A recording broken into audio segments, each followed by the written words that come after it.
I'm Miranda, and I am joined by my partner in crime, Stephen.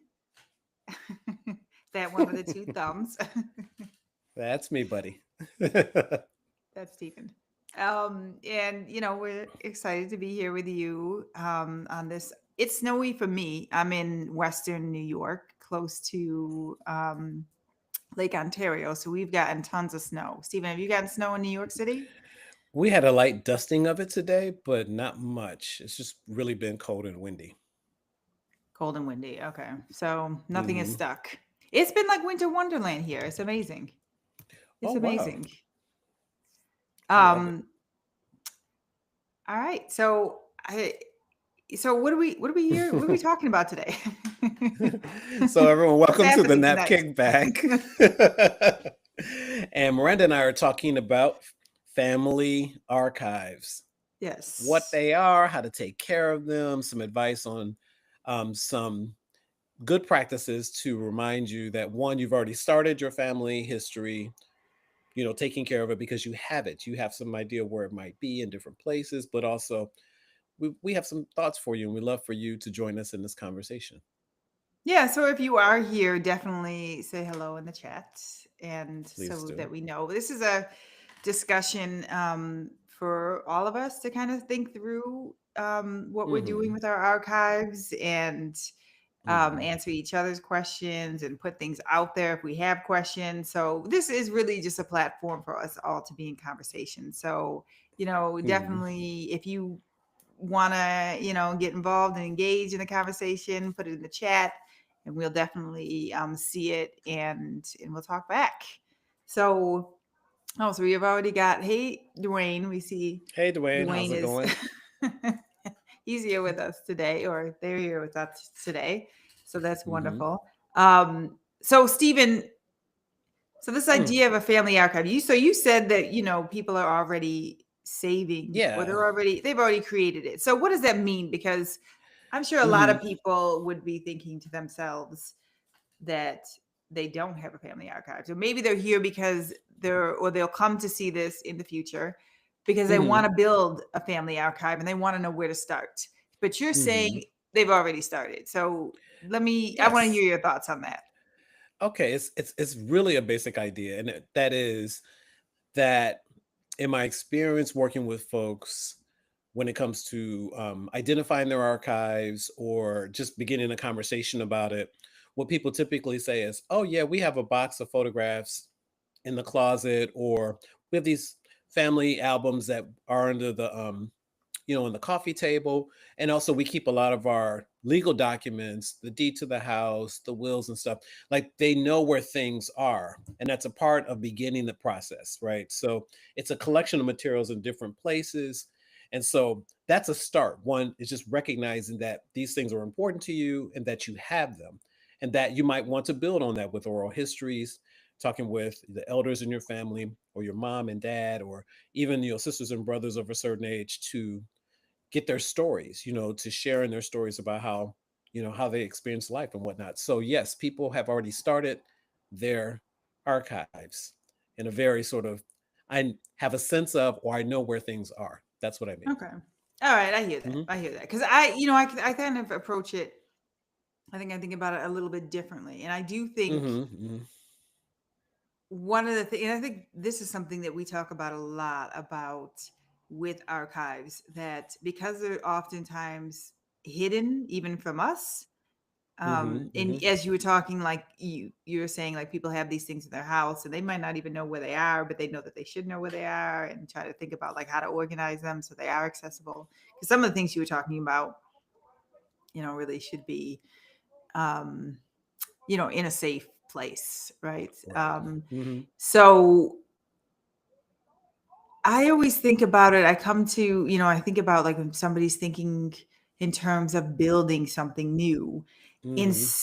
and they're in that mindset, which I think is a great mindset to be in, to think about like how they're thinking about their family and knowing that they want to Hmm. preserve their legacy. But when I think about it, I think somebody in your family has already done some of this work. Mhm, and mhm, and so this could be somebody who's been researching your family's genealogy, because you talked about, interviewing people. And so a lot of times it's, interviewing elders or other family members, thinking about like where to start. mhm. And so that genealogy is really important. But I think a lot of times people are in your family have already started building collections and you may not know about it. So it could be an elder who has built a collection, Yeah. decades ago, and nothing has really happened with it since, and you don't know about it. They haven't talked about it, because this Mhm, happens a mhm. lot with archives, again, hidden, um, even in families. And so Mm, I always good think point. if you're about to start in anything that's archival, that you should start, especially when it's your family, you should start talking to people and asking them, what have you done? What has such and such done? What is out there? What do you already know has been created that represents our family line? And this could be like birth records and death records, Mhm. and maps on where family members lived or owned land. Right. um I don't know. So when I think about this idea of like starting to build something, I always think start talking to people first.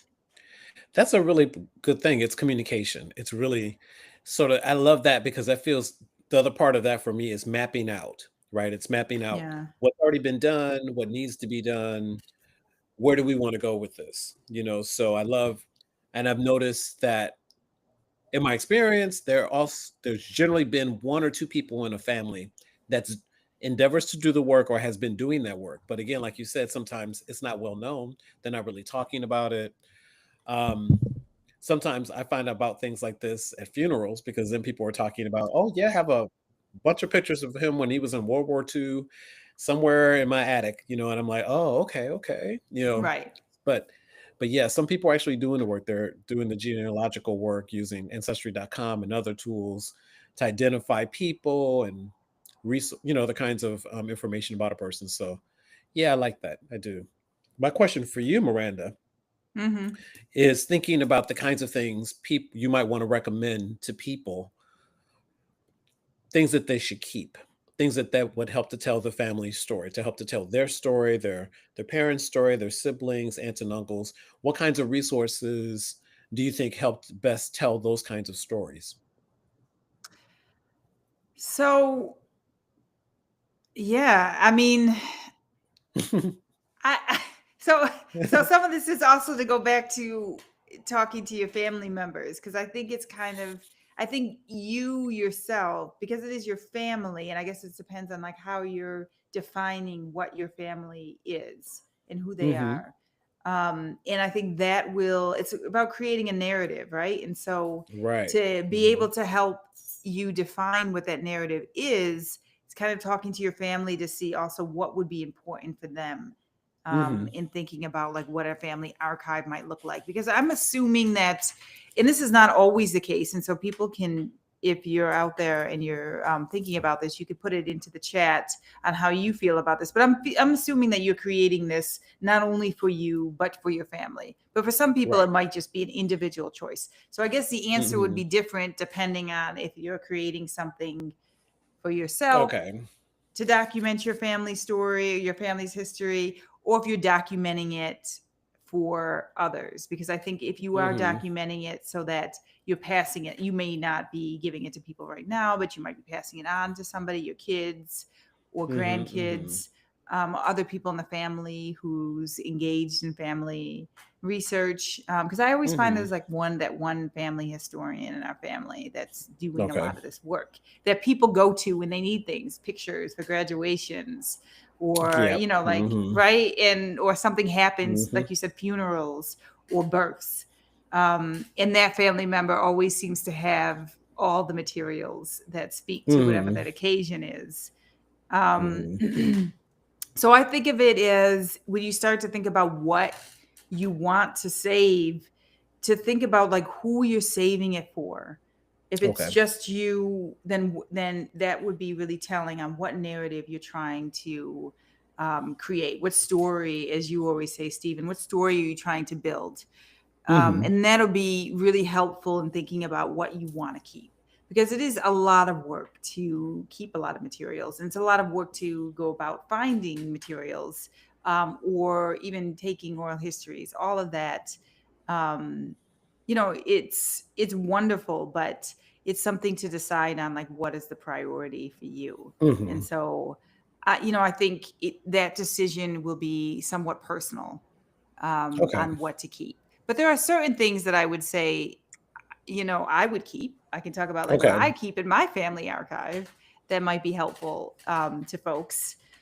Okay. And and then you can talk about what you keep in your family archive. I mean, there are a lot of things like, Cool. Mhm. so I do come from a family of genealogists. So a Right. lot of a lot of vital records, right? Birth certificates, death certificates, marriage certificates, land records, um, those type of historic documents. I think especially for Black families, because that's a lot of what we're talking about right now, right? Archiving the Black family.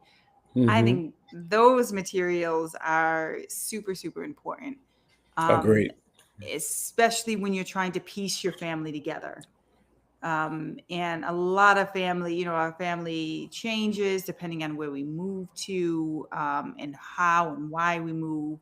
And so those types of things I keep in my family records. I also look for news clippings, anything to Mhm. to reference my family or a time period where my family existed in a specific area. And so my family is originally from northern Mississippi, Okay. um, and Holly Springs, and um, in that area. And so, I like to also look for things that's like, talks that kind of gives, it's, when you definitely get into like the 1900s, there's less Mhm. and less Mhm. information, at least that I have found about my family. And so I try to piece it together by keeping some of the other records around, in the town, that they lived Mhm. in, and some of the things that were happening, to kind of tell that story and to make sure that that link is saved. And then Mhm. other things like photographs. Photographs are a Mhm. big thing that I love. I love looking at. I collect family photographs from other family members, Mhm. that, especially from before I was born. Mhm. So those are always interesting and fun. And I save my own photographs that I've taken. I've taken a lot of oral histories of family Okay. members. So I have all of those records. We get together, as a family on Zoom at times. And so I record those so we could keep them, and I put them on YouTube and Nice. just share them with my family. And we talk about like privacy later on. But so those are Mhm. the kinds Mhm. of things that I keep. I think I also have baby clothes. I have Oh, definitely have baby wow. clothes, wedding, at some point I'll have my mom's wedding dress and wedding ring. So I will Mhm. definitely keep those in my archive. um, I'm trying to think what other family things I might Is there have. anything sort of unconventional that you might not think that someone would it would occur to them to keep? Because clothes, I think, they're not documents, they're not photographs or any kind of digital thing, but they are important. Like almost like quilts or things that have been created by the family, you know.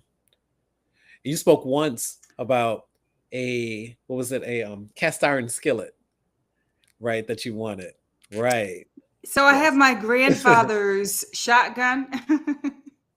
My grandfather Okay. was in he was in Miss yeah, he was I'm sorry, he wasn't in Mississippi. He was born in Mississippi, but he lived in Memphis, Tennessee, and he worked on a farm. But I'm guessing he's a hunter as well. And so he had some guns. And so I have that, but it's like the barrel of the gun is bent out of shape, so I can't actually Hmm. use it. But I still have that. There were some tools that my grandfather used from working on the farm. Okay. I don't have those tools anymore, sadly. My father got rid of them, but yeah, you're right. Yeah, so things like that. I do keep that. I have my grandmother's sewing table that I restored. I Hmm. definitely have that. I have a rocking chair that my grandmother once owned. I consider that's in my archive. We don't use it. Hmm. And I mean, I can see unconventional things like people will keep hair and teeth, baby Yeah. teeth in their Hmm. archives, in their family archive. Um, Letters, tons and tons of letters. Hmm. especially before emails, cards, all those things I keep in my Hmm. archive for sure. What about For you? sure.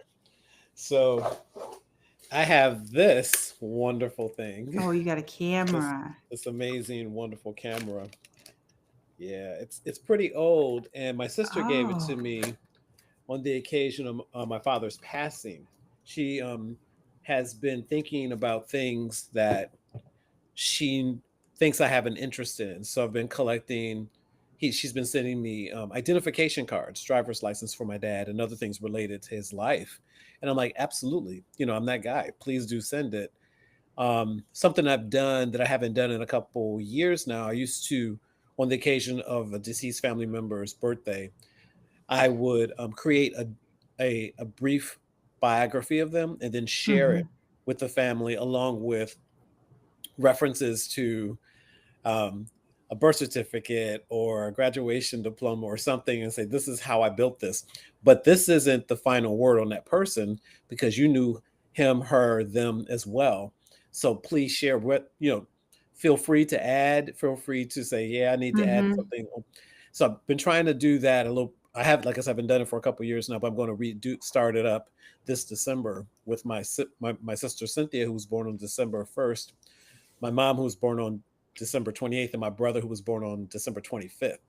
So these December birthdays, I want to kind of honor Yeah. them, and kind of refresh, um, not refresh the love. I love them regardless, obviously, throughout the years, and I miss them dearly. But I also like thinking, no one's ever dead to me; they've passed. But I like thinking about the ways I can remember them. So those are the Yeah. kinds of things I do to sort of animate the archive and keep our memories, keep that memory alive, right? Do you keep funeral programs in your archive? Oh yeah, no, definitely funeral Okay. programs, funeral notices, and as you mentioned, articles in newspapers and these kinds of things. It's so interesting to move from a really a print culture to this digital culture because now I'm able to research, find a grave, and find my grandmother's or grandfather's grave online and print that out, but also keep a digital copy of it as well. So I've been playing, kind of doing both, trying to keep the physical stuff and scan it from time to time to share with people. But also when it's digital, it's easier for me to simply just send it out to family members. So yeah. I wonder, so if you're out there and you're hearing this and you have other things that you archive that we haven't mentioned or that you're thinking about putting into your family archive, definitely drop it in the chat. It'd be interesting to see what other people are putting into their family archives. Um, I think there's, one of the things that I've archived too with my family is for a long time, and this is very typical of most Black families, we had a lot of, especially in the 80s and 90s, maybe even the 70s, but I don't know for sure. I don't want to. I can't remember if there was one, but we had family reunions, right? And so we'd have like Hmm. family T-shirts, and you'd have a family book. I know that your family still does a lot of family reunions. You'd have like your family book on the family history with the family Yes. tree. Yes. Woo-hoo.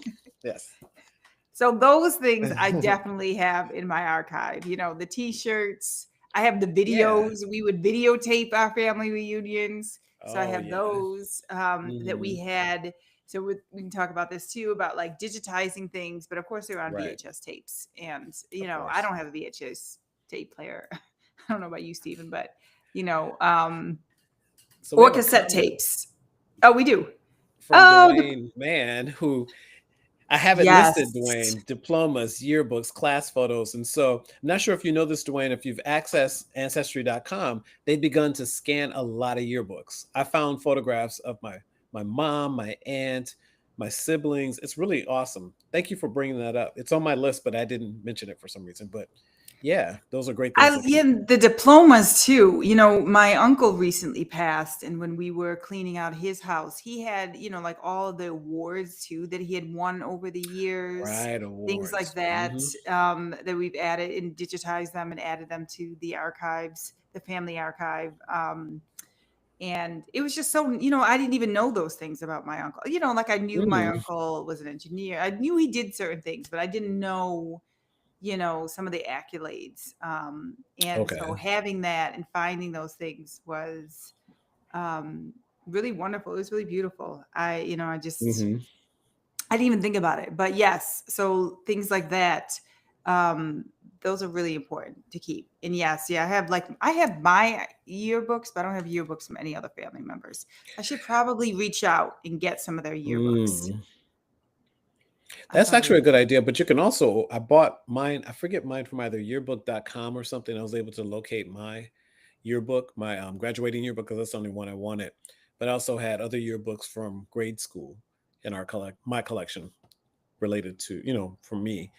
And since we all went to the same school, it's just the siblings were basically 2 years and 3 years apart. So it encompassed my siblings as well. So Well, I feel like it's easier now for us in our generation, even your generation, but I was talking to somebody the other day and Miranda's her- saying, I'm 59. Miranda is a different age, different generations.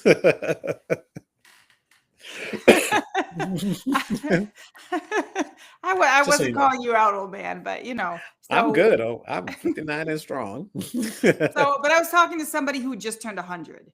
And so I guess Uh-huh. that's where I was going with this, Oh, mhm. 1925, Oh, yeah. Wow. graduating from high school in the late 30s and thinking about, and I Hmm. asked like a yearbook, anything, and they were like, no, the school's not there anymore. It's an all black school because it was, of course, in the South and Hmm. segregation. Hmm. And um, so yes, and it was in a rural area, so very small. But I was thinking that yearbook would be amazing if it existed, but the school obviously is not around. And so where do those?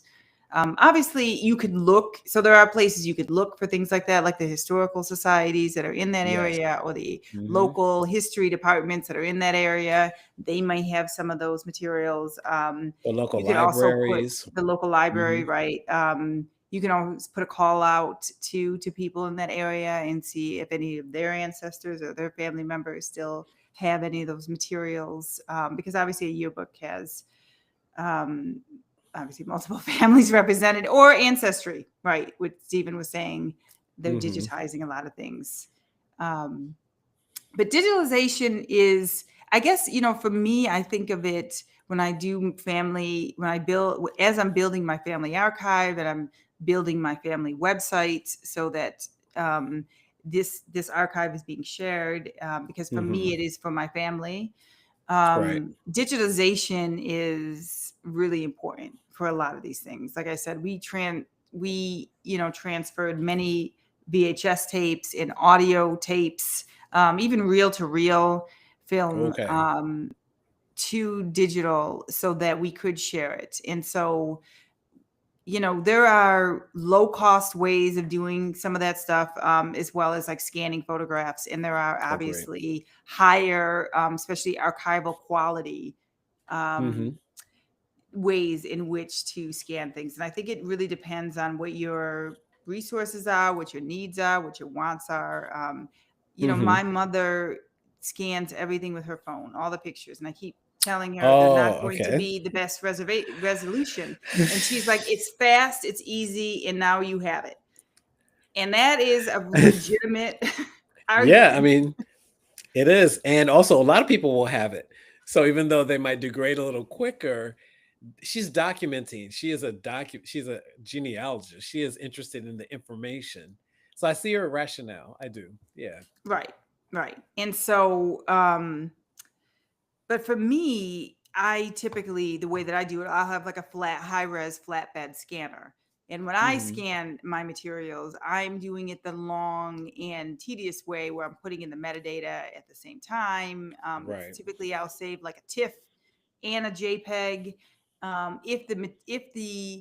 I will always save an original, but if the original is severely like yellowed, or if there are any other any sort of dirt or obstructed, rips or tears in it, anything that sort of obscures the view, I will Hmm. have, my scanner has the ability to enhance the photograph and remove some of Okay. those blemishes. And so you can Hmm. kind of get it back to the original. So I'll say both. And all of that is a lot of time. It Well, takes why do a you say both while for though? it to render it. I So save the you say both original. because. Yep. I always save the original object, how the object actually looks today. and then Okay. I'll render one of how it would have looked when it was taken. And Okay. so I say both copies, and that Do you is send extreme, but I do it do you share anyways. both do you share both versions? Because say for example, the Schomburg would do a low res copy, in terms for just research purposes, but a high res if it were being printed, reprinted or published somewhere. So Yeah, do I you do the send out the TIFF and the JPEGs? JPEG. All right. I send out the Would you share JPEGs. both? Okay. Nope, just the Okay. JPEGs. Because Okay. most people, it's a lot of space too to have TIFFs, Yes, right? And it I think is. that's the Mhm. important thing, even when you're doing videos. So you can, there are machines that you could buy for very low cost.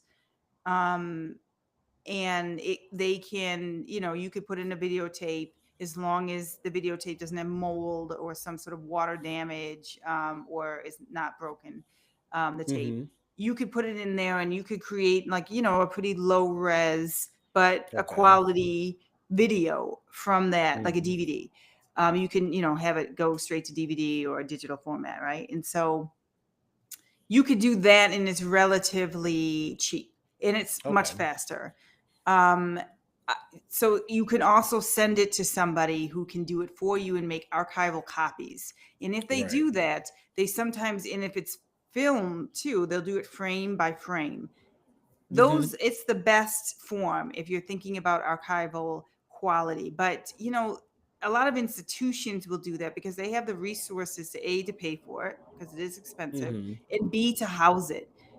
Store it. Yep. Those, Mhm. yep, that storage cost really gets high.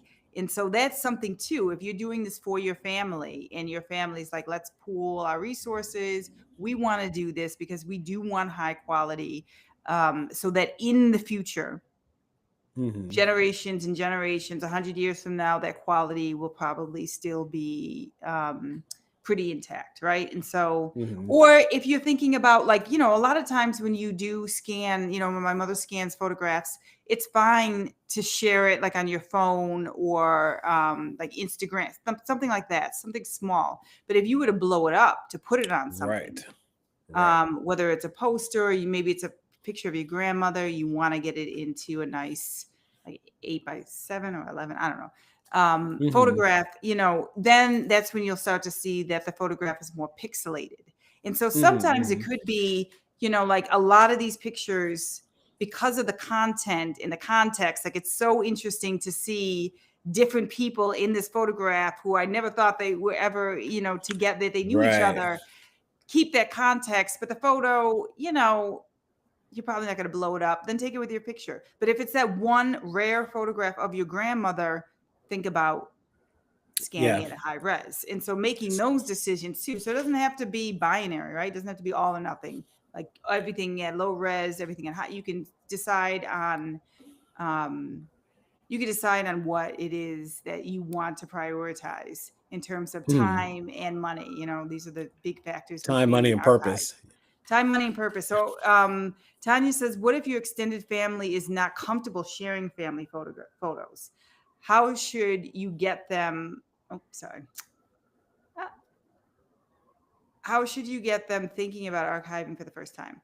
Um, I think this is a really good question. It comes up a lot in my family. I don't know if it comes up in your family, Stephen, but a lot of times, especially when it comes to kids, because sometimes we're sharing family photos of people who are, there's like people who have passed and they're much older, and then there are like Right. the present and contemporary people, who are not comfortable with sharing, especially like family pictures of their kids, Mhm. in different Mhm. spaces. So I'm thinking like Facebook or Instagram or any Right. other social media, platform that is actually open to everybody. So one of the things that I've done, that I hope would, sort of answer this question, is that I've done for my family, but, is to create it on a platform that's locked, that only my family can Mm. access. So, Mhm. I built a website that I can share, an invite for people to come. And if they're family members, so I get their notice that this, aunt such and such is interested in being, is having access to the site, and I can give her access so she can Right. see it. So only people with access can see it, so that we're managing like privacy, Right. Right. any privacy concerns that people might have. And there's other things on there, like, when people were born, and death information that it might be very, very sensitive to a lot of people that they don't want shared. Hmm. um, I would say that for me, one of the biggest things about sharing things and talking to family is that other people know that you've done this work, and other people know that these photos exist, because a lot of times Hmm. we Hmm. just don't know that, like I might have a photograph of somebody's mother that they've never seen before. Right. And it's a rare photograph. And so, how do I make ensure that this family member actually sees it in a way that's more centralized? And so it Hmm. is important to share it, but I think, you know, um, to your point, Tanya, it's really important to think about any sort of, sensitivity or privacy issues around this. And I think um, that can help alleviate people's concerns. And I think how to get people thinking about archiving for the first time. I think if they see what you're doing, they might be interested. Some family members may Right. never be interested, and that's just the way it is. Or it's just Right. not the right time for them to think about it. They got other things on their mind. And that's fine. Like you're never, I feel like you're never going to be able to convert everybody, but I think people appreciate that somebody is thinking about their family's history. I don't know. What do you think, Stephen? So it really hasn't happened in my family yet, meaning that I've posted pictures of my family, my extended family as well. Mm, And the response from my family, the people who are on a particular social media platform, have been happy to see the photos and have asked for copies of them. So for okay. us, my experience so far has been that folks have wanted to get copies for their own collections. Sometimes people ask me where I got the picture, but I really haven't had any problems with it. And as far as people who in my family who are private people, I don't post anything about them because it's just better to ask. Just Hmm. ask them, is it okay if I put this picture up of your mom? That kind of thing. With my Yeah. sister, Cynthia, who passed at the age of 31 in 1992, she had young children.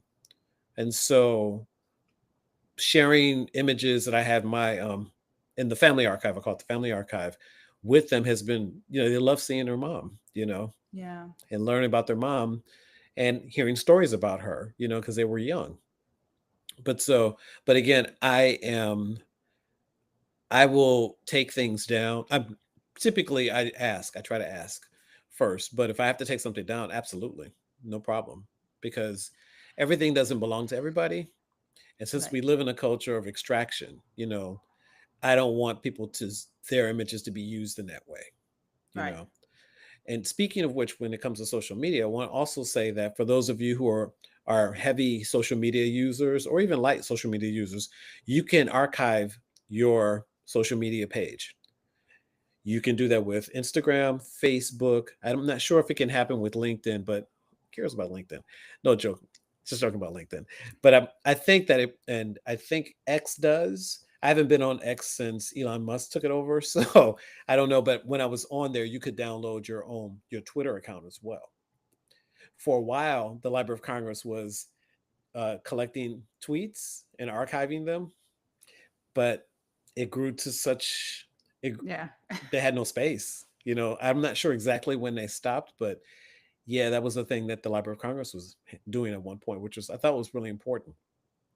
You can also Um, download your WhatsApps and your text yeah. messages. Hmm. So if there are, if you have text messages with your mom or your brother on WhatsApp and those things you Yep. want to add to your family archive, you could do that as well as Hmm. obviously your emails. Hmm. So there's different ways to capture certain conversations and certain threads. I don't know Hmm. though if with do you know this, Stephen, with like Facebook and or Instagram or even Twitter now, X, Hmm. will it save the context? So if people are posting like pictures and things and then responding to those So pictures, will it I save have it as like a Go ahead. Context. No, I want to know more about what you mean by context. Well, will it save it as a package, right? So like I know, oh, Stephen posted this picture of X and now all these people are responding to it. So what I remember, because I haven't done it in a while, that they save both your your chats, your photos, comments under your photos, and something else. I think there are like Okay. four or five things. But it's a good question. I think we can address it like next time. I'll take a look at it and see. But yeah, I remember Yeah, it and if having. somebody else has tried it, let us know because I thought that one of the issues with it was that it'll save like the photograph and it'll save the chat, but it'll separate it. So maybe I'm Hmm. Maybe misremembering it's all in that, one but folder and then there are different folders for it because I do mhm. remember my Flickr account, which doesn't have text. It's largely, I mean, it has text 'cause people comment, but all I wanted were the photographs. So I downloaded all the photographs. I didn't really care about the context. I just didn't want to Oh, lose okay. those photos. And they Okay. weren't that great resolution, but I've used them in different ways. But I was happy that I did it. And I also downloaded my website. I had a website called stephengfullwood.org, and in it there was, it was the blog, but there was also at that time my VE Press, Vintage Entity Press, and a column I wrote called Dr. Dick Advice Giver. So I had all of that information downloaded from the website before I deleted the website. Okay. And then what did you do with that stuff? I kept it, so I kept it and I backed it up, so I can use it. Sometimes I use it in a like a database to find things, so articles that I wrote before, Mm, or people that I've okay. spoken with, or images that I want to research. So yeah. Okay. Okay. I think, going back to what you were talking about by posting things and then taking them down if anybody objects, I think like Hmm. 9 out of 10 times, most people are fine with what you kind of put up in terms of your family. But then there's always that small percentage um, that would object to it. And so it's always kind Mm. of good to again, that also goes back to just talking to your family and finding out, like you were saying, what they would respond to and what they wouldn't. And I think it's larger in some ways, Miranda, because of the context that we're living in now, where people might be at different rallies. You want to be mindful of that, because there are times when people are actually Yeah. searching social media accounts for images of folks at rallies and tracking folks and surveillance. So I think it's really important that we think about what that means. And so I've spoke with some young folks who were in demonstrations at Columbia and other places, and they're very mindful of keeping that those digital records off the internet to themselves, or blocking out people's photographs if they decide to use them. So they're thinking really proactively about safety and keeping and I think that's really critical for us to consider, even in our families. So, Right. Yeah. mhm. So you mentioned earlier, Stephen, oral histories. And Yes. so if somebody they wanted to start oral history project with their families, like what would be some advice to getting started? I think on the low end, you have your phone. You can record people on an app on your phone. Most people have it, it's an audio app, and you can just record them and have the material transcribed. Another option would be to subscribe to a particular transcription service like otter.ai. You could do that and then sit with someone over Zoom or over FaceTime, and have your questions ready and talk with folks. Some very basic questions about the who, what, where, when, and why, and how of their life, and more specific questions around when did you get married and how many kids did you have and what was your work life like. You can start though in those ways, and then just kind of build on that, because I think the whole point is to document the story and then transcribe it, but to always let that person know what your intentions are before you do anything. You plan to keep this document or keep this audio file for the family record, and that you will share it with the family. Kind of what you just said, when you built this website and only the family has access to it, is a really important thing, because you've already assured them that this is not going out beyond the family. And so Yeah. when you're talking with someone, it's important to, if you would like to record their story, you have to respect their story, and it starts long before you record them. So those are some of the tips I would give. Just initial ones. So what about, like thinking, because I think a lot of people think about like what questions to ask and who to ask Mm-hmm. and how to, even ask them, would they mind doing, Mm-hmm. an oral history? Like how do you even start to broach that conversation with people? I think when you broach the conversation with well, you have the thought before you broach the conversation with the person. Why do you want to do this? So you start there, and then you begin to think about what you might know about this particular person. I like taking a lot of notes before I even get to the internet or even the person. I'm like, what do I want to know? And then I'll do some more research. I'll think about the era that somebody grew up in. Did they, were they born during the Depression, or were they come of age during the 60s? And so I began to just scribble down notes like that, and I kind of refine them and share first, then approach that person. Would you like to do this particular oral history? Here's what I want to use it for. You'll get a copy of it. You'll get an audio. You'll get the raw transcript. You'll get the edited Yeah. transcript, just so that folks know every step of the way where you are at with this particular process. Yeah. And I've done a few oral histories before, and they were all very unique in terms of how people responded to them. For the most part, it's been overwhelmingly positive, but there have been a couple people who were like, I don't want that document or that audio file to be archived in an institution. I just want it myself. But they thought about it after that. And so you have to be limber and sort of flexible with what happens, because sometimes some oral histories bring up some painful memories or some things that they may not want to share. So I think your job as an interviewer is to be, one, again, flexible, but also very compassionate, because some things, anything can happen, when you're interviewing someone. I think, and to that point too, Stephen, it's not always to the person that you're interviewing that you have to worry about, in terms of taking in like the That's full right. gravity of what they're saying, right? So if you are sharing them with people, they might be really impacted by the stories that they're hearing, maybe for the first time. So what I did, I had a question I wanted answered.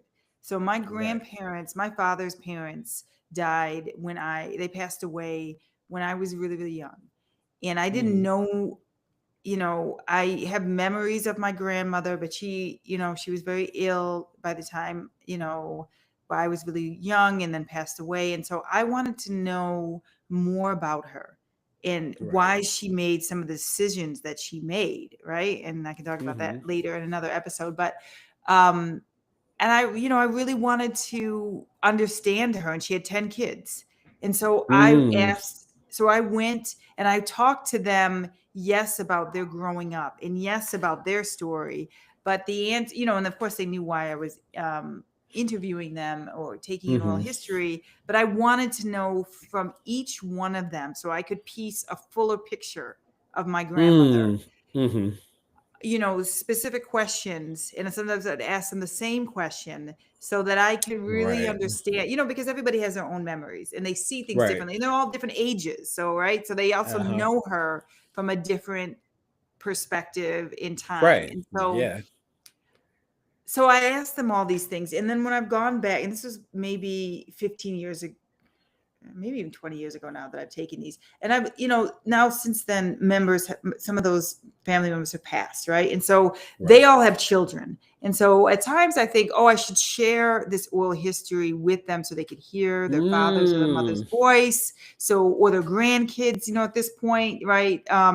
So that they can also hear some of these stories. But when I listen back to them, and I do share them, but I listen back to them and I think, oh, some of these things will probably be Little. even new to them, and it might Hmm. bring up things for them. And so I always think too, it's not just about the person actually giving these Right. stories, but also the Hmm. listener, the person who will be Yes. receiving them at some point.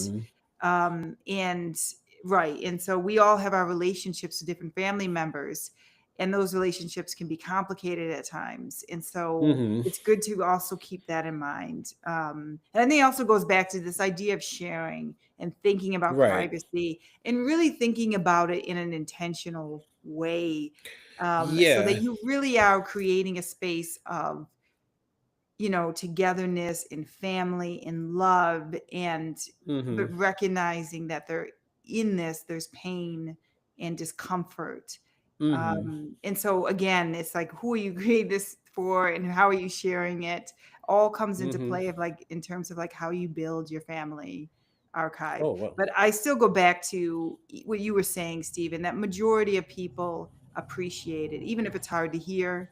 They Mhm. appreciate Mhm. hearing their father's or their grandfather's voice. They appreciate Right. hearing some of these stories, even if it's painful. And so most people, so it's not to discourage people to not do it. It's just to Right. be mindful of the impact, mindful of the impact of these things. B But and because I archives are, they're complicated, depending whether they're your families or somebody else's. absolutely. And Yeah. and so thank you for that ethic of care that you're demonstrating, that you're illustrating through what you're saying. The I'm giving a talk tomorrow where I am actually sharing information about beefs, between different different generations of African Americans, people in the same field and whatnot. And one of the things that I wrote down in my notes was that there are always tensions, and that I respect those tensions, and Mm-hmm. that in some cases I need those tensions Mm-hmm. because I'm interested in thinking. I'm interested in how people came to what they believe. Right. So the narratives and the stories and the oral histories. For example, my great aunt Ruby, I interviewed her 4 times, I think. I was just trying to remember if it was 3 or 4 times, but this woman has a phenomenal memory around not just her siblings, but Mm-hmm. her her siblings' children, and her father, which is my great granddad, and her mom, and where they grew up. And so each time I interviewed her, I just got this wealth of information that I don't think there was one thing in those 3 or 4 interviews that could be considered private. But again, I'm not any of those people that she spoke about. But nothing seemed to be, don't say nothing, but blah blah blah. There was none of that kind of, oh no, that wasn't her baby. That was actually her sister's baby. None of that kind of stuff. But it was really helpful for me to understand that when people are interested in talking, you need to talk with them. It doesn't mean that Yeah. their story is the story. It means it's a story about the family. And that I think always feel like history bears itself out, meaning that there's an oral history project I'm doing right now, and that there may be 1 or 2 people who might overemphasize their role in a particular project. and I Mm-hmm. and so speaking with one of my advisors about it, and I said, well, you know what? I think history will bear itself out. People are going to say what they want to say. I can't Yeah. police that. I'm actually No. interested in how they see things. But when it comes to scholars or the people who are doing that research, it's incumbent upon them to kind of do that other kind of work. With families, again, I haven't, knock on wood, I have not experienced any blowback, or why did you do this, or take that picture down, or she's not telling the truth is this. Sometimes people want to do their own oral history so they can, like, again, build out that perspective thing that you were speaking about earlier about talking to all the siblings, because they all have a part of that history. My siblings and I grew up in the same house. We have different versions of the story, and I'm okay with Right. that. Yeah. And it's also good to know too that not everybody is seeing what you're putting out there, right? So I'm not on Facebook. And so my brother is constantly putting pictures of me on Facebook, and I do not like it. You do not I don't consent. see it. People would tell me, they'll be like, Miranda, what Justin put up? And I'm like, oh my goodness. And so I don't know. And so, there's also that variable that the people, Mhm. not everybody in your family is seeing what you're doing. But True. again, I believe still that your family is probably very appreciative of what you're doing. So we have Mm. one final comment from Tanya, who says, Tanya's giving us some takeaways. So research the time period, Stephen, and know the intention. I like this. I like it So too. any final thoughts from you, Stephen, about? just this idea of building your family archive. Yeah, I think we should do it again. We should do maybe in a future episode, we should come back and kind of maybe even show aspects of our own archival journeys in this way to maybe more examples of it. But I think, yeah, I'm happy with what we did today, and I feel like it could go on for another hour or two, honestly. Well, I So think we'll do. Dwayne also thinks the same thing. Curious about building a website that only family members might access. So yes, I can actually, yeah, on a later one, I can actually put it up and walk through like some of the things that I did and some of the decisions for building that website, Very and nice. then other, I actually tried a couple of platforms and a couple of ways to do it. So I could talk about like the different things and the reason why I went one way Very good. versus Hmm. another way based on my own family needs, which may be which sounds like they might have been different, like for your family needs, right, Stephen? So Hmm. these are personal decisions. Again, going back to what is your reasoning and what is your why and who is it Hmm. for? All of those questions become really, really personal. So yeah, absolutely. I think a later one we can dive in a little bit Hmm. deeper into some of the specific aspects of Right. Yeah. building this archive, because for us it's critical and we do it all the time, um, and with our own materials, and we help other people with building their own family archives. And so I think, yeah, it definitely is a good, yeah, it's a Hmm. good conversation. Could do it much, much more. And we could talk about digitalization too. I think that'll also be really Absolutely. interesting. And Stephen's favorite love, storage and preservation. So we could talk about that. Yes. Yes, I do. Yes. You're gonna keep it. Try to keep it right. Yeah, So yeah, might as well. You put the work in. put the work Keep it and in. share it. Keep it and share it. Keep All it share. right. Let people know Well, what you're doing. So yes. thank you, everyone who is here with us today, and for those of you who didn't make it but will watch this in the future. If Hmm. you have any questions or comments, put it in, and we'll respond. If you have any thoughts about future kickback episodes, we'd love to hear it. We've been doing Absolutely. this now for just a short amount of time, so this is Yeah. still a sandbox for us. So if there are things that you'd like us to touch on, we absolutely can. But we will be, back 2 Tuesdays from now. Hmm. We do this every other Tuesday, the Nap Kickback. So just look for us, on YouTube, and you'll see when we're posting new videos. We also have a podcast on Black families and Black family Hmm. stories, and we interview people from all over the world. The last one was um, uh, Zimbabwe. We spoke Yes. to an amazing journalist and archivist in Zimbabwe about her family story, which is incredible. So definitely check that Hmm. out on our YouTube channel. But we have 5 seasons now. We're in our fifth season, so there's a lot Hmm. of interesting stories to listen to. So if you're interested, check us out, or anywhere you get your podcast. We've only just recently moved to YouTube, so most of it's audio podcasts, but Yes.